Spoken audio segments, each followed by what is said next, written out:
Berlatar di negara Argentina, kita diperkenalkan tukang servis komputer bernama Joaquin yang hidup sebatang kara dan mengalami kelumpuhan hingga menjalani hidupnya di atas kursi roda. Suatu hari Joaquin yang gak tega melihat anjingnya yang bernama Casimiro udah tua serta terkena penyakit mencoba untuk menghubungi dokter hewan, tapi dokter itu sama sekali gak bisa membantu dan dari sanalah Joaquin mencari tahu bagaimana cara membunuh anjing tanpa rasa sakit.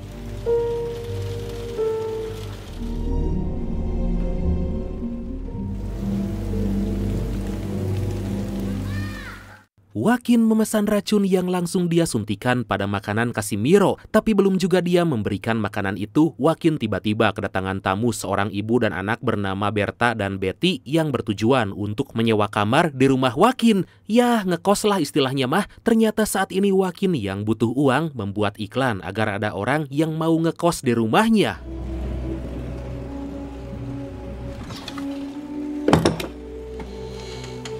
Dan inilah at the end of the tunnel. Singkat cerita, terlihat Berta lagi membereskan buku, tapi hal itu membuat Joaquin kesal karena dia gak mau merepotkan orang yang menyewa kamar di rumahnya. Di sana Berta mencoba basa-basi dengan Joaquin dan diketahui bahwa Berta bekerja sebagai penari striptis. Waduh, tapi Joaquin yang temperamen sama sekali gak peduli dengan omongan itu dan dia malah pergi ke ruangan kerja miliknya. Setelah kepergian Joaquin, Berta gak sengaja melihat sebuah surat yang berisi pemberitahuan tentang penyitaan rumah Joaquin.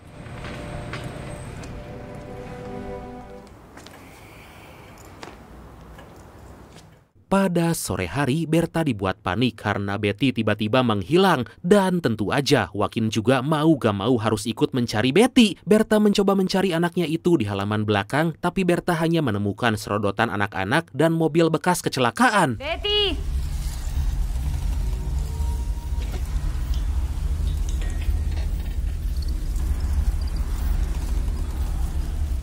Setelah berjam-jam mencari, akhirnya Berta menemukan Betty yang ternyata bersembunyi dalam loker. Aduh! Ternyata Betty mengambil beberapa peralatan milik Joaquin yang dia simpan di sakunya. Atas hal itu, Berta pun meminta maaf pada Joaquin karena telah merepotkan. Pada malam hari, merasa penasaran dengan latar belakang Joaquin, Berta mencoba mencari tahu dan mengambil sebuah koper yang ada di atas lemari. Saat Berta membukanya, terlihat foto-foto Joaquin bersama keluarganya yang tampak bahagia, di mana Joaquin memiliki istri dan satu anak yang sangat cantik. Dari sana Berta pun merasa bahwa bangkai mobil di halaman belakang ada hubungannya dengan keluarga Joaquin.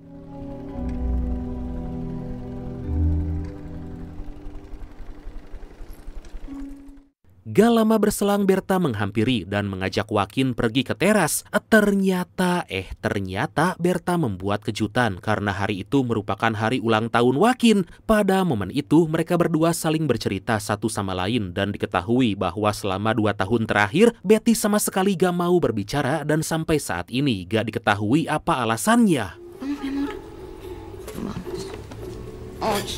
Setelah mepende alias ngelonin Betty, Berta mencoba mengulik lebih dalam lagi tentang kehidupan Joaquin. Walaupun ya, Joaquin sama sekali gak mau menceritakan semua yang terjadi dalam hidupnya. Karena merasa bosan, Neneng Berta seketika menyalakan musik dan langsung menari. Tit, sensor di hadapan Joaquin. Aduh, kok gitu? Nekat bener, Neng.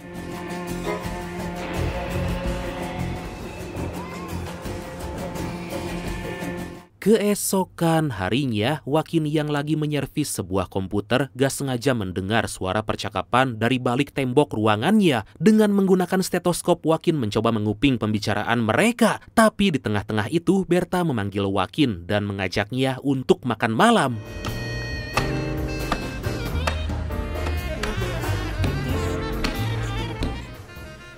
No pasa nada. ¿Qué es esto?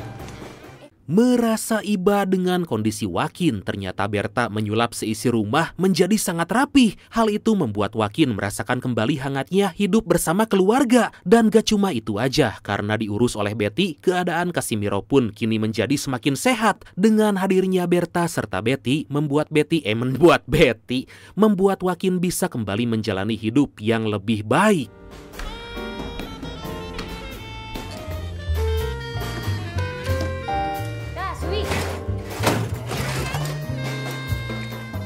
Beberapa saat kemudian, karena masih penasaran dengan percakapan di balik tembok, Joaquin membuat sebuah alat penyadap suara untuk mengetahui tujuan mereka di sana. Kata demi kata yang mereka ucapkan dicatat oleh Joaquin sampai suara itu gak terdengar lagi. Joaquin juga melubangi tembok dan memasang sebuah kamera.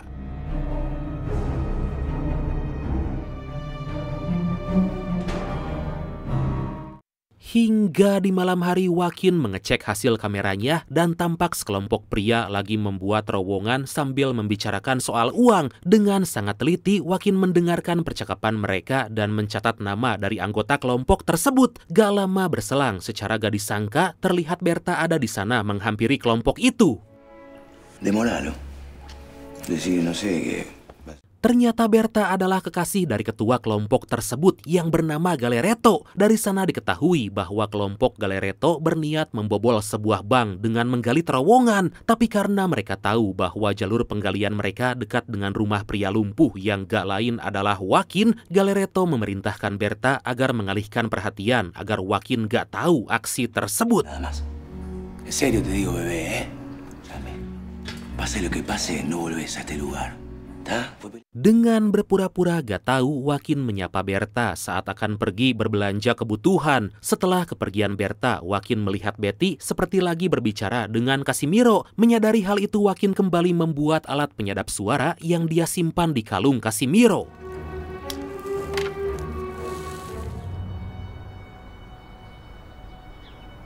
Di sisi lain, Galereto mendapat laporan bahwa salah satu anggotanya yang kita sebut aja siapa ya? Nah, ini dia. Galang aja lah ya, sesuai request dari brand kita yang satu ini, ketahuan membawa ponsel. Galereto yang sadar bahwa aksi mereka bisa aja ketahuan oleh orang lain, langsung memberi Galang pelajaran. Tapi karena Galang sama sekali gak mengaku, akhirnya Galereto pun dengan kejam menghabisinya. Mengetahui aksi itu, Joaquin seketika syok dan mencoba menghubungi polisi. Tapi Joaquin mengurungkan niat karena dia mendengar bahwa Galereto juga bekerja sama dengan pihak kepolisian korup. Joaquin pun berniat mengakali para pencuri itu, di mana dia akan lebih dulu membobol berangkas bank tersebut. Guarda celular, que tenemos que seguir mandando el mensaje a la mina. Di suatu malam, terlihat Berta yang cantik mencenut amburahoy mencoba menggoda Joaquin sembari mengajaknya minum amer. Tapi ternyata Joaquin sama sekali gak tergoda tipu daya wanita itu. Hingga saat Berta udah teler, Joaquin menyuntikkan obat bius lalu mengikat serta membawa ponsel milik Berta. Betty va a estar bien. No te preocupes. Voy a hacer, pero no te va a salir bien. Saat Berta tersadar, Joaquin mengatakan semua yang dia ketahui tentang aksi pencurian kelompok Galereto. Tapi Berta berdalih apa yang mereka lakukan itu demi kehidupan keluarganya yang lebih baik. Hingga saat Joaquin menunjukkan rekaman pembunuhan Galang, seketika membuat Berta menangis. Tenemos que buscarle a Casimiro una... ¿Está bueno? Es que tu mamá no se siente bien. Kemudian Joaquin menghampiri Betty dan memberitahu bahwa ibunya lagi pergi untuk beberapa hari. Joaquin pun membawa Betty ke sebuah ruangan yang ternyata merupakan kamar anak Joaquin. Dengan menahan tangis, Joaquin meminta Betty agar mengisi kamar tersebut. Todo lo que quieras. Di sisi lain, Galereto mendapat pesan untuk segera melakukan aksi pencuriannya. Dia juga diberitahu oleh salah satu anak buahnya yang bernama Rene bahwa dinding berangkas udah siap dipasangi bom. Sementara itu Joaquin yang sejak tadi mendengarkan percakapan mereka mulai melubangi lantai agar bisa masuk lebih dulu ke dalam terowongan.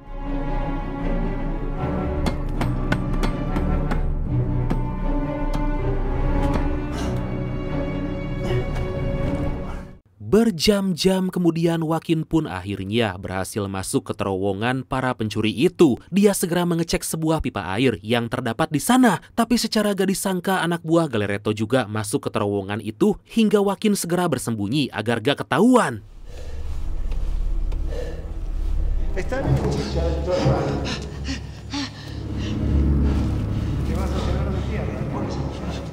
Setelah berhasil keluar, Joaquin dibuat panik karena Betty gak ada di kamar. Dia pun mencari-cari Betty hingga saat Joaquin masuk ke ruang kerjanya. Dia terkejut karena melihat Betty ada di ruangan Galeretto. Beruntung sebelum para pencuri itu melihatnya, Betty berhasil bersembunyi di balik tangga. Que robar un banco comparado con fundarlo, ¿no? Es cierto, tenés razón. Y a lo mismo lo llaman ética. Gak lama terlihat seorang kepala polisi bernama Gatman masuk ke sana dan memberitahu Galeretto bahwa dia hanya menginginkan kotak deposit bernomor 155 yang berisi bukti kejahatan yang pernah dilakukan Gatman. Gatman juga mengingatkan Galeretto agar gak menyentuh kotak bernomor 747 serta 748 karena milik seorang pejabat bernama Narco. Dia juga memberikan daftar kotak-kotak yang terhubung dengan sistem keamanan bank. Igual la explosión no va a ser tan grande, ¿no? Ya lo hicimos en Pero van a tener cubiertos los ruidos con los festejos. El 25 también. Di tengah perbincangan mereka, seorang anak buah Galeretto bernama Lefty kehilangan arlojinya. Dia pun mencari ke setiap sudut ruangan dan beruntung Betty yang masih bersembunyi gak sampai ketahuan oleh Lefty. Salgan tranquilos, en silencio, no hagan quilombo. Así que voy a enviar los patrulleros para otra parte. Setelah kepergian mereka, Betty segera masuk ke terowongan dan akhirnya bertemu dengan Joaquin yang langsung memeluk Betty seperti anaknya sendiri. Ternyata Betty membawa arloji milik Lefty dan memberikannya pada Joaquin. Melihat jam tangan itu, Joaquin seketika mendapat sebuah ide. Beberapa waktu kemudian, Joaquin menghampiri Berta dan menunjukkan rekaman suara Betty yang bercerita pada Casimiro. Dari sana didapatkan fakta bahwa ternyata alasan Betty gak mau berbicara karena Galeretto pernah melecehkan Betty. Mendengar hal itu, Berta pun seketika menangis histeris dan bersumpah akan membunuh pria bejat itu. Hugsia. Me da igual, eso no me importa. Tapi karena gak mau rencananya gagal, Joaquin mencoba menenangkan Berta bahwa dia akan membalas semua yang dilakukan oleh si tangkurak Galeretto. Kemudian Joaquin pun meminta Berta agar menelepon Galeretto dan memberitahu bahwa Joaquin berada di ruang kerjanya dan sama sekali gak curiga pada Berta. Está todo bien. Gak lama berselang, Galeretto and the Gang kembali bersiap untuk aksinya nanti. Dan di sana, Lefty juga masih berusaha mencari arlojinya. Tapi karena gak kunjung ketemu, Galeretto pun memberitahu semua anak buahnya bahwa mereka akan memulai aksi pada jam 8 malam. Dia pun meminta semua anak buahnya agar pulang dan beristirahat dulu.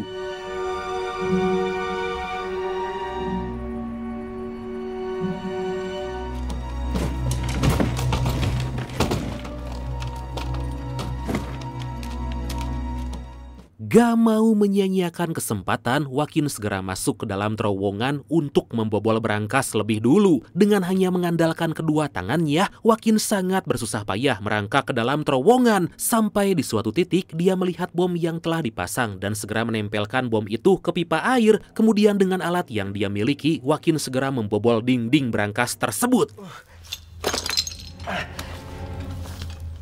Tanpa butuh waktu lama, akhirnya Joaquin berhasil masuk ke dalam berangkas dan dengan sangat hati-hati, Joaquin membuka kotak deposit bernomor 748 yang terisi penuh dengan uang. Tanpa pikir panjang, Joaquin segera menggasak semua uang dalam kotak tersebut.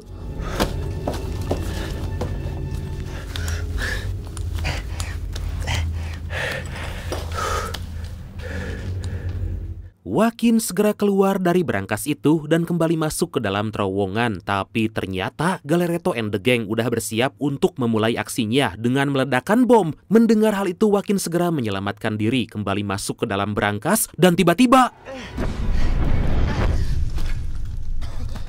Beruntung ledakan itu gak langsung membuat pipa saluran air meledak, tapi sedikit demi sedikit air keluar dari pipa tersebut. Joaquin segera kembali ke terowongan dan saat anak buah Galeretto masuk, Joaquin akhirnya berhasil keluar dari terowongan itu.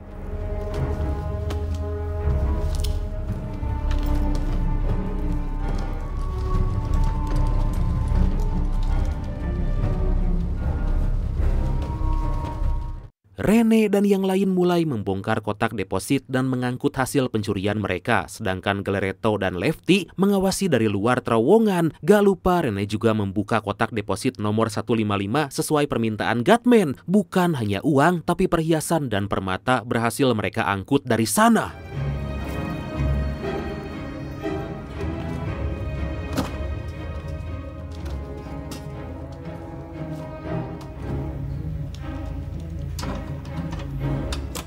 Saat akan menyelesaikan tugas, Rene melihat bahwa terowongan itu ternyata udah tergenang air. Dia pun segera mengecek pipa saluran dan ternyata pipa tersebut mulai menyemburkan air yang sedikit demi sedikit mengisi terowongan. Dengan sangat panik, Rene berusaha keluar dari sana.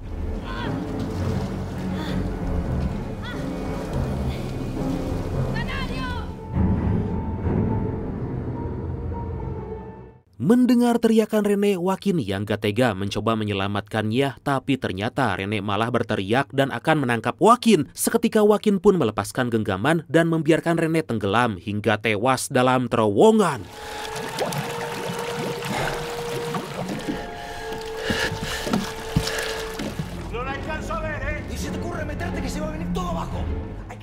Melihat terowongan tergenang air, Galeretto dan Lefty segera kabur dari sana, sedangkan dua anak buah lainnya terjebak dalam brankas. Mereka berdua mencoba untuk keluar dari brankas itu lewat pintu utama, tapi sayangnya mereka gak mampu membobol pintu tersebut, hingga akhirnya mereka pun memutuskan menyalakan alarm bank.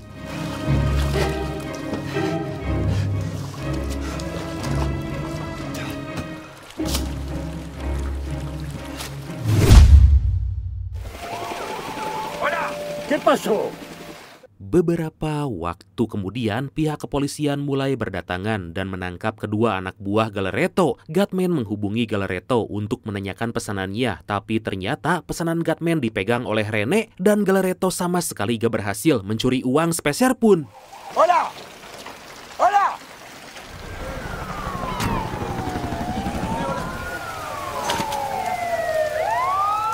Agar polisi gak curiga, Joaquin yang berhasil mengamankan uang hasil curian segera menghampiri polisi meminta mereka mengecek ruang bawah tanahnya yang tergenang air. Gak lama kemudian, Gatman bersama anggotanya masuk ke rumah Joaquin dan mulai mengecek.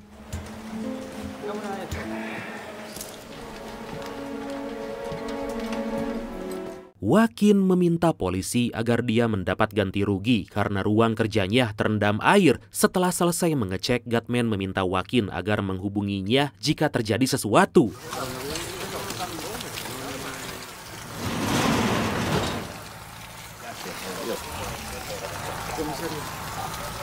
Gak lama setelah kepergian Gatman, ternyata Galeretto bersama kedua anak buahnya datang ke rumah Joaquin mengaku sebagai detektif polisi. Joaquin pun berpura-pura gak tahu Galeretto dan dia mengatakan bahwa dia gak tahu menahu soal pencurian yang terjadi. Dia bercerita bahwa beberapa hari yang lalu ada seorang ibu dan anak yang menyewa kamar di sana. Tapi kemarin mereka memutuskan untuk pindah. Tapi secara gak disangka Betty malah keluar kamar yang seketika membuat Joaquin terdiam. Tentu Galeretto langsung menodongkan pistol pada Joaquin dan dia pun mengecek kondisi Berta. Melihat kekasihnya dalam kondisi pingsan, Galeretto menginterogasi Joaquin dan menanyakan kenapa dia berbohong. Tapi karena udah terlanjur emosi, Galeretto pun menendang Joaquin lalu menghajarnya habis-habisan.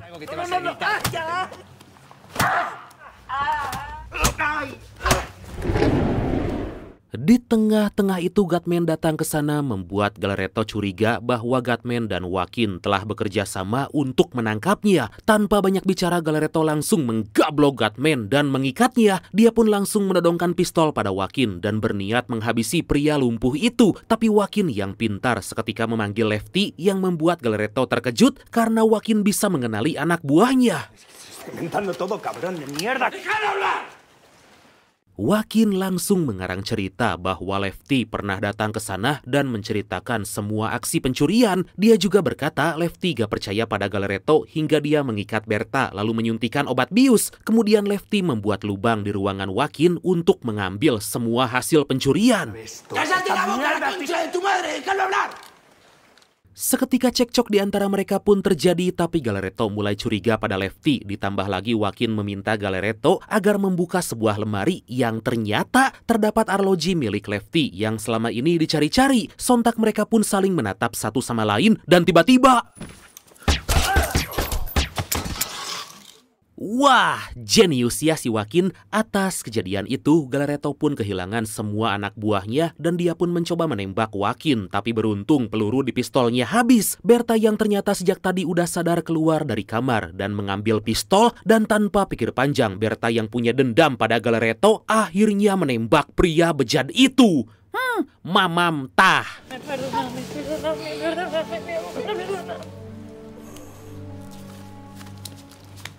Gak mau terlibat dalam peristiwa itu, Gatman mencoba berbaik hati dengan membantu Joaquin membereskan mayat Galeretto dan yang lain. Dia juga meminta Joaquin membersihkan bercak darah agar para polisi gak mencurigainya. È lo único che saca la sangre.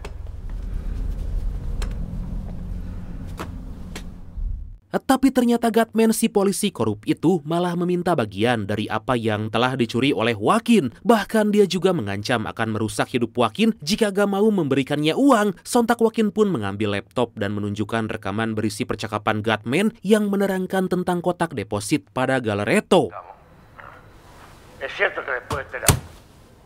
Tanpa sepatah kata pun, Gatman yang melihat sebuah toples langsung memakan cookies yang terdapat di dalamnya, lalu menodongkan pistol pada Betty. Sadar bahwa cookies yang dimakan Gatman itu berisi racun, Joaquin akhirnya memberikan uang hasil curiannya. O de la suerte. Al final... Di tengah perjalanan, Gatman yang pada awalnya full senyum mulai merasakan efek dari cookies yang dia makan karena ternyata itu merupakan makanan Casimiro yang tempo lalu udah diberi racun oleh Joaquin. Aduh, sampai di sebuah persimpangan jalan, Gatman seketika menabrak dan membuat mobilnya terbakar. Walaupun sempat menyelamatkan diri, pada akhirnya si polisi korup itu pun tewas.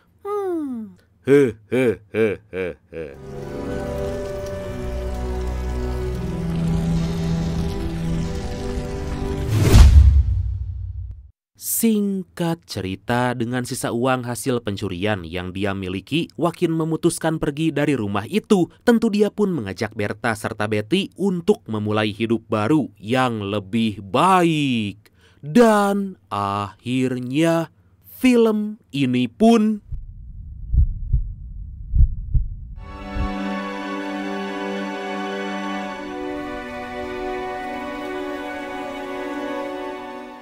tamat.